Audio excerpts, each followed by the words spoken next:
Ça va ou pas? Oh là, Aujourd'hui, mesdames et messieurs, on va parler d'un sujet sensible. On va parler d'un sujet tatillon, comme on dit dans la langue d'Éric Zemmour. Donc avant de commencer, je vous le dis tout de suite, on va parler de tueurs en série, de toutes sortes de choses un petit peu pas très bien. Donc voilà, je vous préviens, il pourrait y avoir des choses qui pourraient vous choquer. On n'a pas mis spécialement d'images, mais juste les propos. En plus, ça va parler de maltraitance animale, et je sais que beaucoup de gens ont du mal avec ça, moi le premier d'ailleurs. Et cette vidéo est en collaboration avec le youtubeur Envy. Envy, qu'est-ce que c'est? Eh ben, c'est une chaîne YouTube qui parle d'horreur et de critique. Voilà.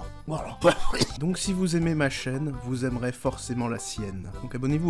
En plus, c'est où le mec il vient, il fait un truc de qualitad, on apprécie.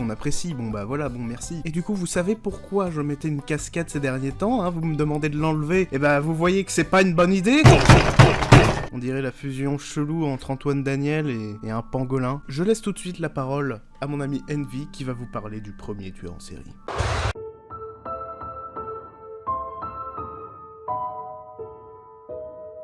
Psychopathe, tueur, cannibale, les tarés dans ce monde, c'est pas ce qui manque. Aujourd'hui, on va parler d'une histoire qui s'est passée récemment, celle de Luca Rocco Magnotta. Parlons un peu du personnage pour commencer. Luca était obnubilé par la reconnaissance et la gloire, et surtout, il était très narcissique. Du coup, ça fait qu'il était vraiment présent sur les réseaux sociaux et sur internet en général. Son histoire commence le jour où il publie une vidéo de lui sur Facebook. Dans cette vidéo, il met un chaton dans un sac qu'il peut mettre sous vide, et il aspire toute l'air pour étouffer le chat.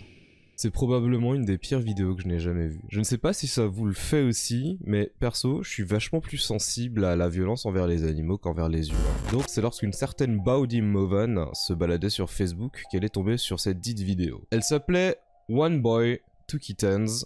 Je vous passe le début, mais pas la fin pour d'évidentes raisons.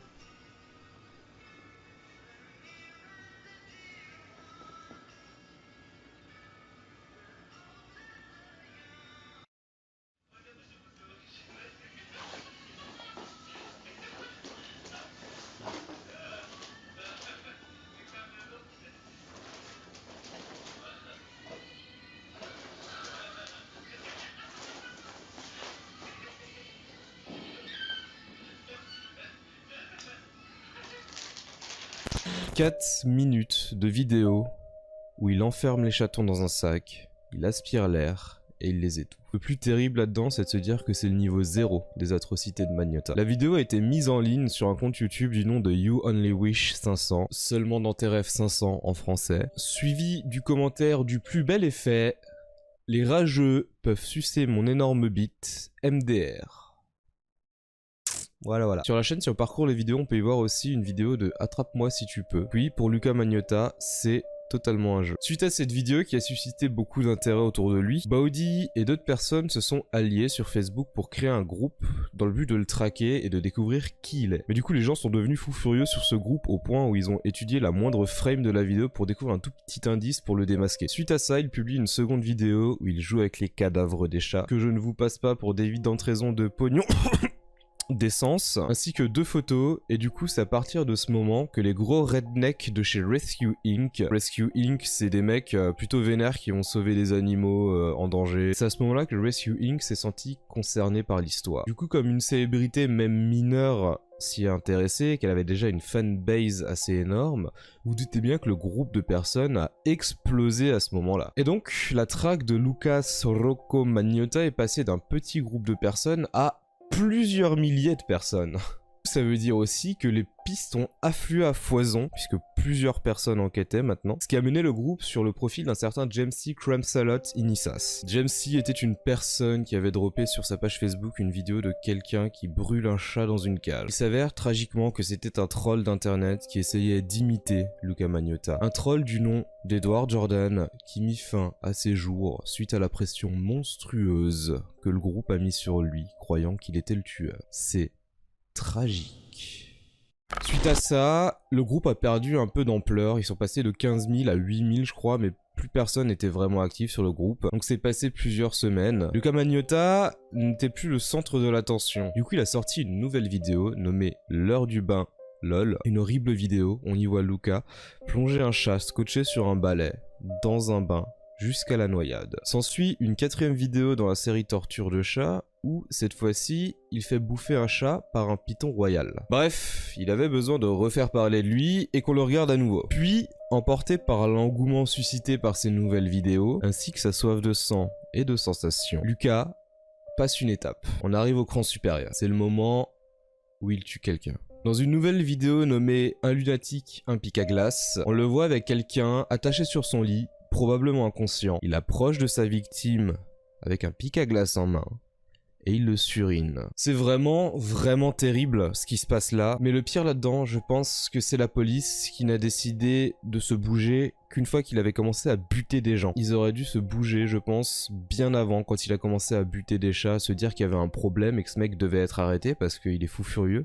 Suite à ça, il découpe le cadavre, il le met dans une valise et il abandonne cette valise à côté d'un immeuble dans les rues de Montréal. Sauf qu'il ne met pas tout le corps dans la valise. Il garde pour lui la tête, les mains et les pieds. Pieds qu'il enverra par la suite au Premier ministre canadien avec le poème suivant. Les roses sont rouges, les violettes sont bleues, et la police devra lire ton fichier dentaire pour t'identifier. Ponctué d'un tout petit bitch du plus bel effet. Ainsi, les mains ont été envoyées à un autre parti politique, et il a gardé la tête pour lui, pour faire une nouvelle vidéo où il se met en scène en train de jouer avec. Enfin...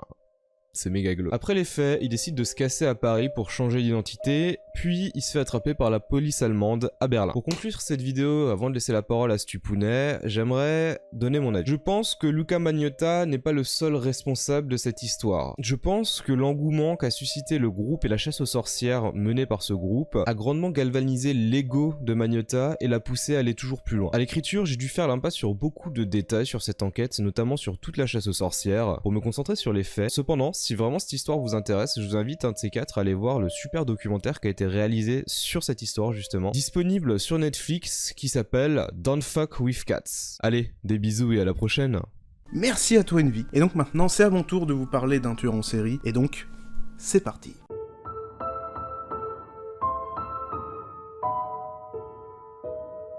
Lam Kor-wan est un garçon né le 22 mai 1955 à Hong Kong. Celui-ci a toujours vécu dans une petite province de Hong Kong, et ce même après le divorce de ses parents. Il vit donc dans une petite maison de la colonie britannique, avec son père et son petit frère, avec qui il partage une minuscule chambre. On entend souvent dire que le jeune Lam Kor-wan a eu une enfance ternie par les excès de violence de son père. C'est de cette façon que le jeune garçon grandit de façon solitaire. Il ne se liait d'amitié avec personne, et ne cherchait pas à créer de liens avec qui que ce soit, même pas sa famille.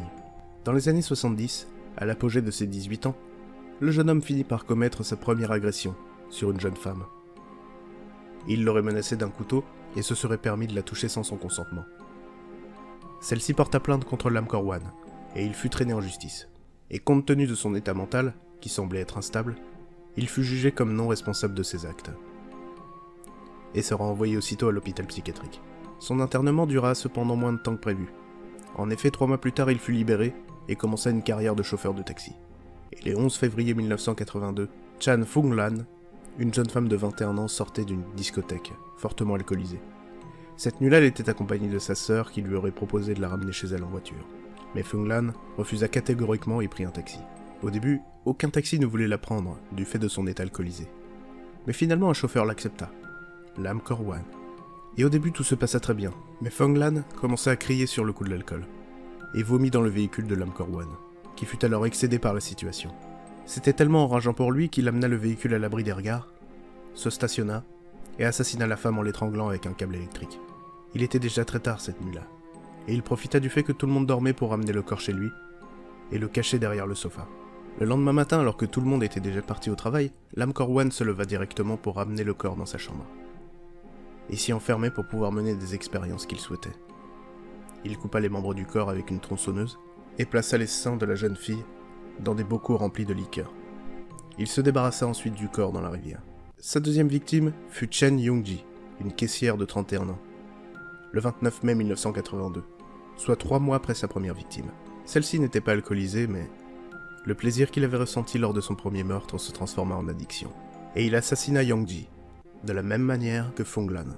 Et pareillement qu'avec sa première victime, il la ramena chez lui et la démembra, plaçant ensuite les seins et les organes sexuels de sa victime dans des bocaux remplis de liqueur. Et il ira cacher le corps dans un endroit non loin d'un quartier résidentiel. Mais le reste du corps ne sera retrouvé que lorsque Kor-wan aura indiqué l'emplacement exact. La troisième victime Liang Xiaoyun, âgée de 29 ans, fut tuée le 17 juin 1982. Elle subit exactement le même sort que les 2 autres victimes, et la 4e victime n'était autre que Lian Linyu, une mineure à peine âgée de 17 ans, tuée entre le 2 et 3 juillet 1982. Elle sortait d'un banquet pour la fête de fin d'études, et Corwan remarqua très bien que cette victime était bien plus jeune que les autres, et habillée d'une façon plus sobre. C'était certainement cela qui l'aurait fait douter. Effectivement, il n'emprunta pas la même route pour amener la fille chez elle, et lorsqu'elle s'en aperçut, il la menotta très rapidement. Celle-ci se mit à le supplier de la relâcher, et il conduit depuis de longues heures, parlant à la jeune femme des études et de sa famille, et même de religion. Il s'attacha un peu à cette jeune fille, et ils s'endormirent même dans la voiture tous les deux. Mais lorsqu'il se réveilla, il finit par l'assassiner comme toutes les autres. Il ramena son cœur chez lui et la viola. Il expliquera par la suite que c'était la seule victime pour qui il avait éprouvé des remords face à son assassinat. 6 mois plus tard, alors que les ouvriers venaient de finir leur travail tout en marchant près de la rivière, ils virent quelque chose flotter à la surface. Ils essayèrent de savoir de quoi il s'agissait, pendant que la chose, qui semblait être un sac en plastique, s'avançait doucement vers la rive. Et c'est avec horreur que le groupe découvrit à l'intérieur du sac la tête d'une femme en décomposition. La police fut contactée et une longue recherche commença. Et plusieurs heures plus tard, la police retrouva les restes du corps échoués à divers endroits de la ville. On retrouvera les bras et les jambes, dont un des bras qui avait été tatoué. Il fut avéré que le corps appartenait à une femme. Mais il était tellement méconnaissable que la police ne savait pas comment retrouver l'identité de cette personne. Le tatouage fut une grande aide, puisque dans les années 80, une femme avec un tatouage était très rare. Et c'est en reliant cette information que la police a retrouvé un nom. Chan Fung Lan. Cependant difficile pour la police d'entamer une enquête. Il n'y avait aucune trace et aucun indice. Et au même moment, Lam Korwan ramenait une pellicule de photos à développer dans un laboratoire Kodak. Alors que l'employé développait les négatifs, il s'aperçut avec horreur que les photos étaient des images de personnes démembrées. L'employé contacta directement la police, qui fit très rapidement le lien entre le corps retrouvé et cette pellicule. L'employé ne se rappelait plus qui était cet homme, mais ce dernier n'était toujours pas revenu chercher les photos, et la police décida donc de patienter, habillé en civil jusqu'à ce que le suspect revienne chercher ses photos. C'est ainsi que Lam Korwan se fit appréhender par la police. Il nia tout d'abord en disant que les pellicules appartenaient à son ami et qu'il ne tarderait pas à arriver pour la récupérer. La police lui laissa le bénéfice du doute, et attendirent l'ami avec Lam Korwan. Sauf que plusieurs heures passèrent, et pas l'ombre d'une personne. Il fut finalement embarqué au poste de la police, et sa maison fut fouillée. Et c'est avec stupéfaction que la police s'aperçut à quel point la maison était petite. En particulier la chambre des 2 garçons. Elle ressemblait plus à un studio de photos qu'à une chambre. Les enquêteurs firent leurs recherches, et trouvant une grosse manette contenant des magazines pornographiques et des photos, dont une photo qui était un tatouage, celui de Chan Forlan. Et ils retrouvèrent aussi des vêtements de femme.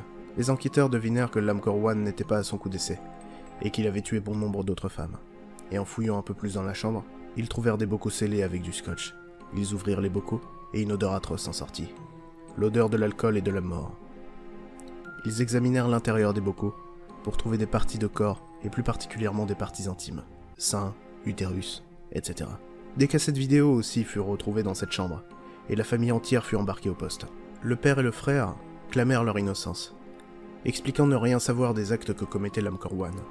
En effet, il fut révélé que le jeune homme n'agissait que lorsque la famille n'était pas à la maison, et quand celle-ci était endormie. Et lors de son arrestation, les policiers le menacèrent de dévoiler au monde entier les photos qu'il avait prises. Et c'est ainsi qu'il passa aux aveux, et dévoila aux enquêteurs où était situé le reste de ses victimes.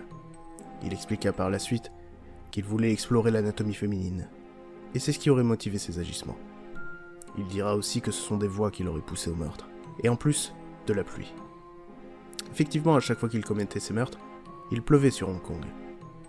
Et le 8 avril 1983, Lam Korwan fut jugé pour ces meurtres. Il fut d'abord condamné à la peine de mort, puis lors de son second procès, le 29 avril 1984, sa sentence fut reconsidérée par la prison à perpétuité. Il séjourne encore aujourd'hui au pénitencier de Chengping à Hong Kong.